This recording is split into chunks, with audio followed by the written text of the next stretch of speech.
வசந்தா. கஷ்டப்படுறவங்க எத்தனை முட்டை சாப்பிடுவாங்க? எத்தனை முட்டை சாப்பிடுவாங்க? நீயே சொல்லு. சார் 2 அவிச்ச முட்டையா சாப்பிடுவாங்க கஷ்டப்படுறவங்க? இங்க பாரு. காலையில வந்து 2 அவிச்ச முட்டை அவிச்சு தின்ட்டு வரா. எனக்கு ஒரு ஓடு கூட இல்லை. அவிச்ச முட்டையில இருக்கிற ஒரு மேல இருக்கிற தோல் கூட கிடையாது. வெறும் சொத்தை தின்ட்டு வந்து நிக்கிறேன் நானு. ஏய் ஆபீஸ்ல கஷ்டப்படுறேன் அசால்ட்டா பேசிட்டு ரவி, இருக்கீங்க. ஆபீஸ்ல வந்து சத்தம் போடாத ரவி. ஏன்னா மானம் போகுது ரவி. என்ன பேசுற? நீ எதனா வம்பு இழுக்க வந்திருக்கியங்க? ஏய், எதனா ஒரு பிளானா? உன வம்பு இழுக்கணும்னு நினைச்சாலும் வீட்லயே வந்து வேணாம். ரவி இங்க என்ன மரியாதையா பாக்குறாங்க ரவிங்க. என்ன சொல்லுங்க? நீங்க அவளை வேலைக்கு சேர்த்து விட்டுருங்க. என் பேரு கெட்ட பேர் ஆகும்.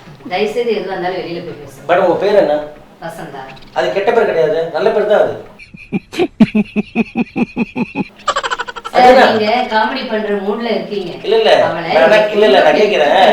உங்களுக்கு அப்படி பேர் கெட்டு போற மாதிரி இருந்தா உங்க வீட்டுல ஃப்ரிட்ஜ் இருந்தா அதுல வெஸ்ட் உங்க பேரை கெட்டு போவாது. சார் நான் போய் எடுத்துக்கங்க. நான் நல்லா சொல்றேன்.